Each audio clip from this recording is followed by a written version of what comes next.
आज हम आए हैं ज्वालामुखी मंदिर में और सुबह का टाइम है 6 साढ़े 6 बजे का टाइम। तो आपको सारा अंदर ज्वालामुखी मंदिर हम दिखाएंगे, दर्शन करवाएंगे अपने साथ।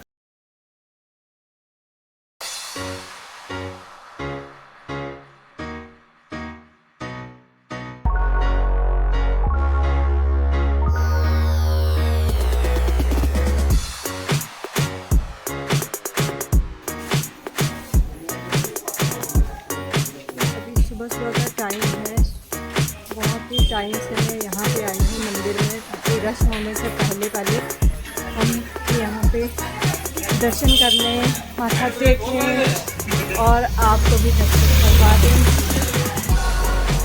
इसलिए सुबह सुबह फिर गर्मी भी बढ़ जाती है, लाइन बहुत लंबी होती है, रश बहुत होता है, तो इसलिए सोचा कि टाइम से ही पहुँच जाए।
जैसे मैंने आपको बताया कि आज भी आई हूँ ज्वाला जी मंदिर है और यहाँ पे मेरे साथ यहाँ के शास्त्री जी है जो काफ़ी पुराने टाइम से है, प्रबल शास्त्री जी। तो ये हमें ज्वाला जी मंदिर के बारे में सारा बताएंगे, जैसे जो भी यहाँ की हिस्ट्री है वो सारा हम इनसे जानेंगे। तो पंडित जी जय माता दी। जय माता दी। तो पंडित जी आप हमें सारा बताइए यहाँ के बारे में। एक बहुत सालों बाद मैं भी आई हूँ, जब कभी मैं आपकी वीडियो करना बहुत तो कुछ 18-23 से भी ज़्यादा ही साल हो गए आए हुए। तो अब आप बताइए यहाँ के बारे में सारा चीज़ काफ़ी चेंज है, छोटे छोटे चीज़ें याद भी नहीं होती। जी पंडित जी आप बताइए हमें यहाँ के मंदिर के बारे में सारा। ये ज्वालामुखी क्षेत्र हिमालय क्षेत्र है और देवभूमि का एक अंग है।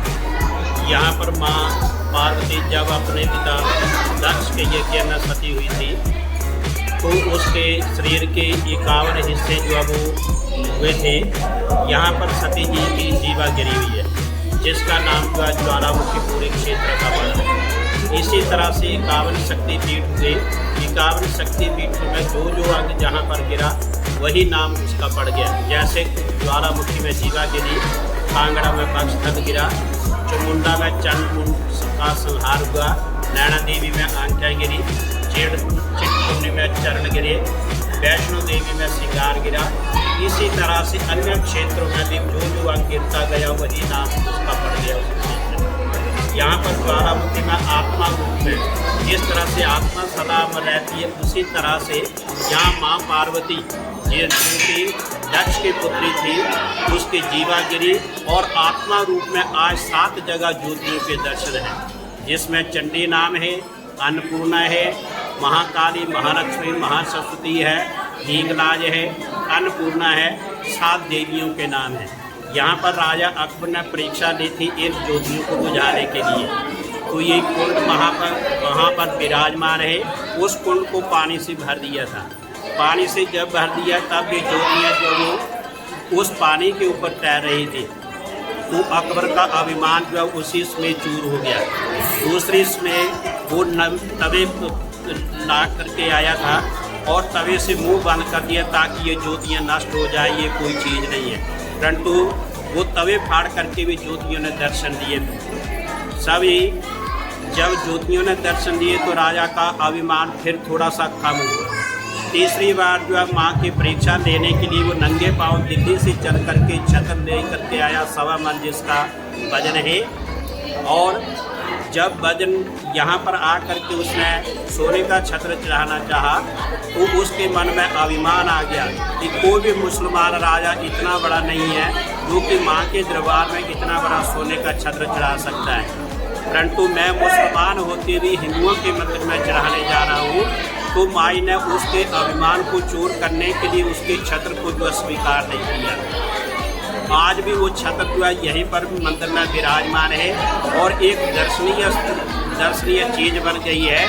प्रत्येक यात्री जो उसको देखता है उसको देख करके उसके मन में अभिमान जो दूर करने की क्षमता जो माँ भगवती की शक्ति से जो भर जाती है, ताकि प्रत्येक व्यक्ति के मन में किसी प्रकार का अभिमान ना आए। माँ के दरबार में सब लोग जो एक बराबर हैं।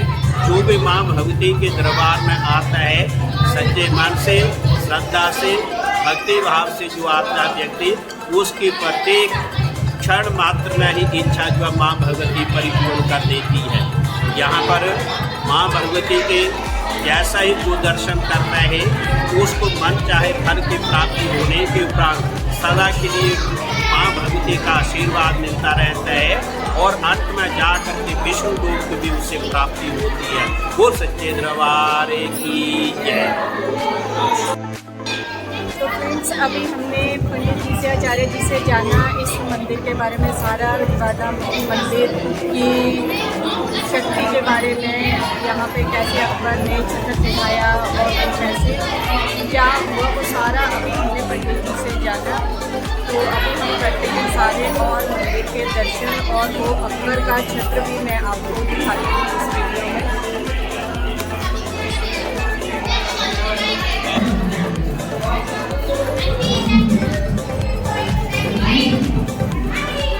ये जो सामने बड़ा हवेली दिखाई दे रही है, ये नेपाल के राजा ने आज से लगभग 200 साल पहले चलाया हुआ था, जो कि अष्ट धातु का है। ये जब भी माँ की आरती होती है तो माँ की आरती के समय बजाया जाता है। इसकी ध्वनि जहाँ जहाँ तक जाती है वहाँ पर किसी प्रकार का ना तो रोग ना ही किसी प्रकार का भय जो है वो माँ की कृपा से रहता है। यही इस घंटे की ध्वनि का एकमात्र जो है वो रहस्य है। आज ये किसी न किसी प्रकार से खंडित होने के कारण अब ये एक दर्शनीय रूप में बोधि भवन में रखा गया है, जिसको देख करके उसकी आवाज़ को सुन करके जितने भी आने वाले श्रद्धालु हैं वो हर्ष महसूस करते हैं कि ऐसे ऐसे दानी पुरुष भी इस संसार में हुए जो कि माँ की शक्ति को मानते हैं और माँ की शक्ति के अनुसार ही उन लोगों को आशीर्वाद मिला और प्रत्येक व्यक्ति को माँ के चरणों में आने से सबको आशीर्वाद की प्राप्ति होती है। वो सच्चे दरबार की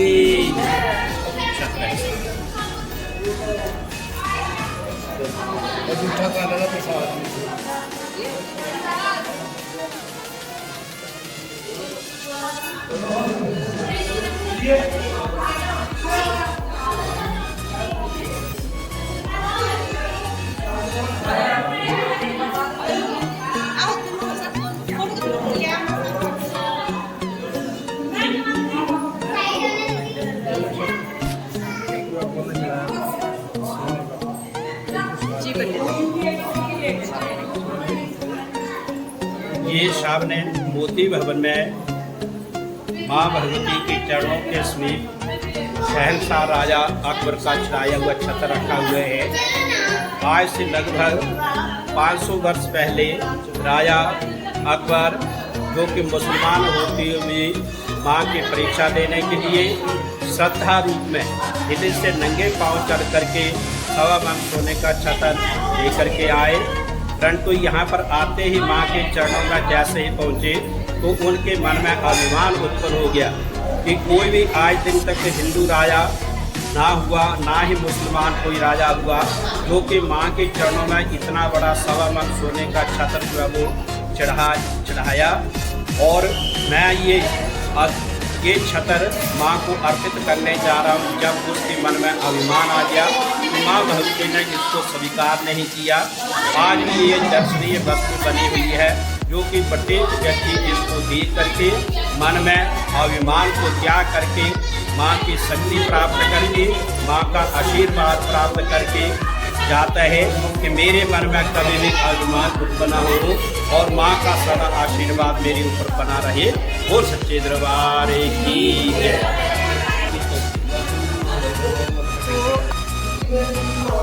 ज्वालामुखी मंदिर के समीप दर्शनीय स्थान जिसमें गोरखडिपी राधा कृष्ण जी का मंदिर, लाल शिवालय भगवान शंकर का मंदिर, अर्जुन नागा, अमितेश्वर महादेव, टेढ़ा मंदिर, भैरव मंदिर, तारा देवी मंदिर विराजमान है।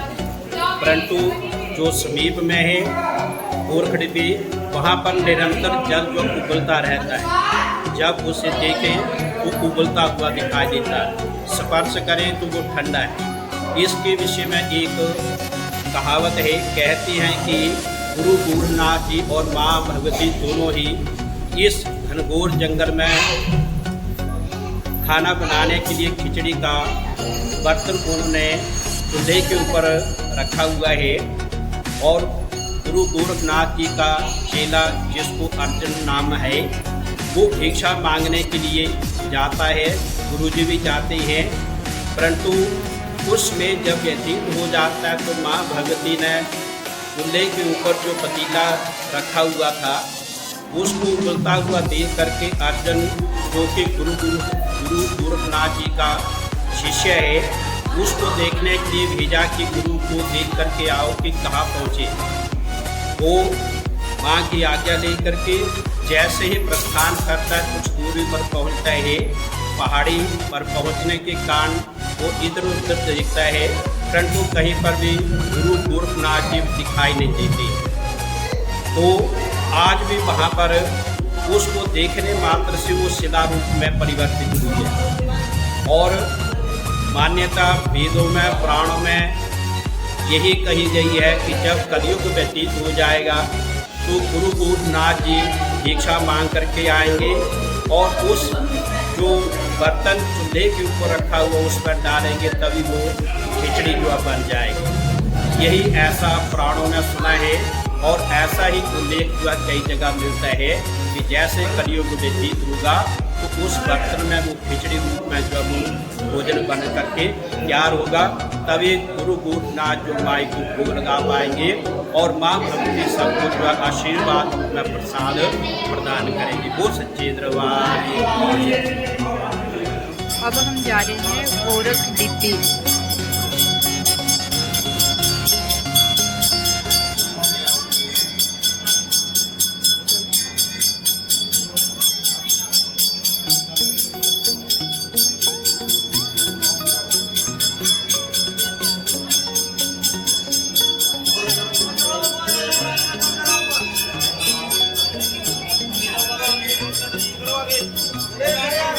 अंतिम जो है लक्ष्मी माता का दर्शन है, सबसे जाओ दर्शन।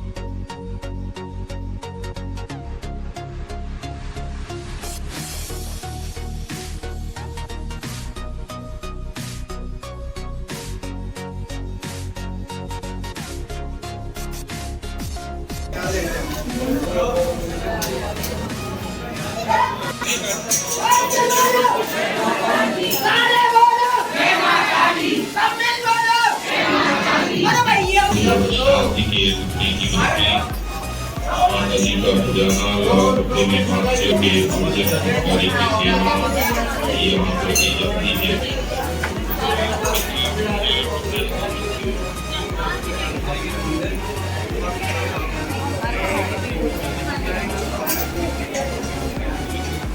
आगे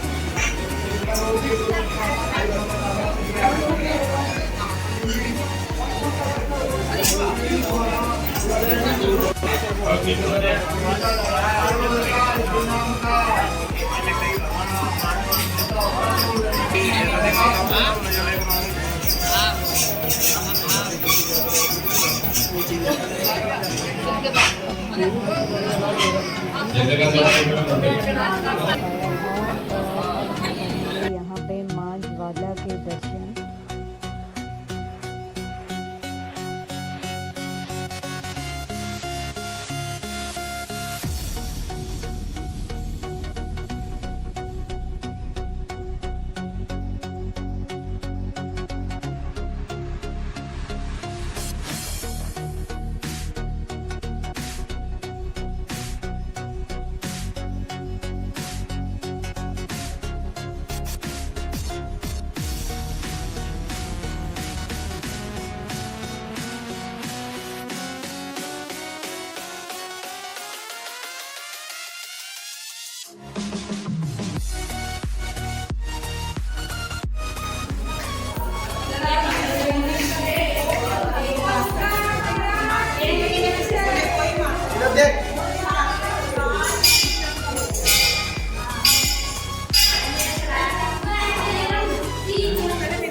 ये सोने का छज्जा है।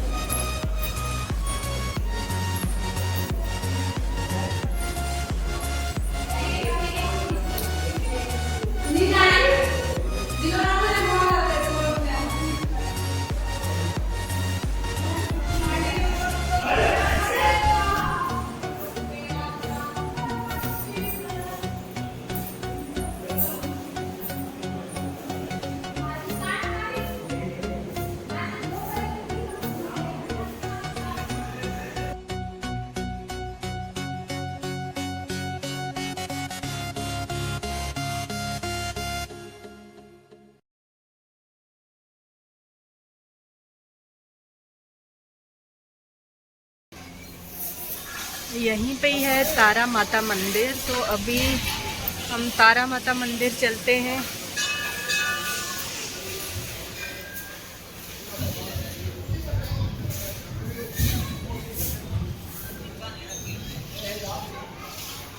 यहाँ पे 3 मंदिर हैं, तारा देवी मंदिर, भैरव मंदिर और टेढ़ा मंदिर।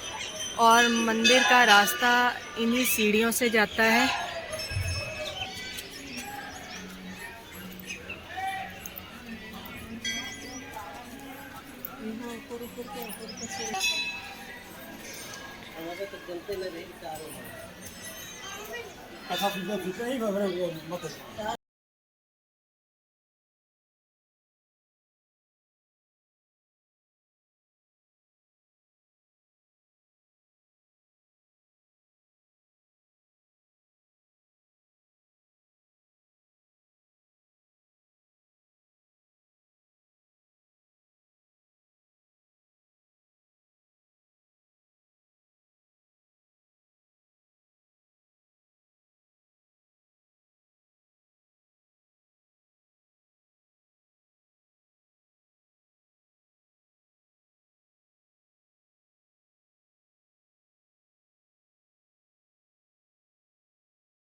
ये है नवग्रहों का मंदिर।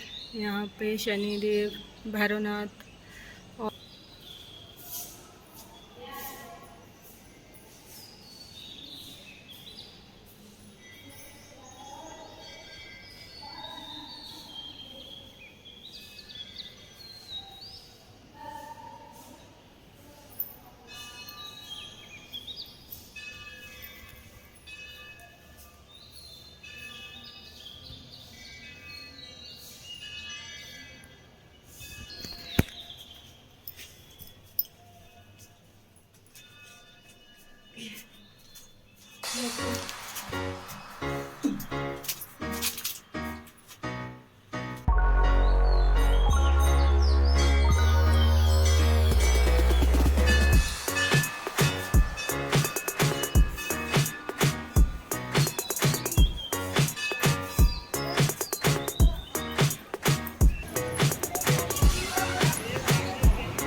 करो।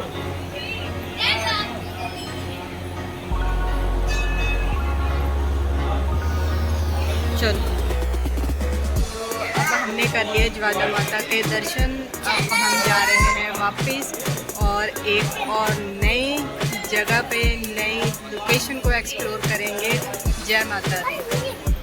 डियर फ्रेंड्स, वीडियो को लाइक करना, शेयर करना और चैनल को सब्सक्राइब करना बिल्कुल भी मत भूलें। जय माता दी।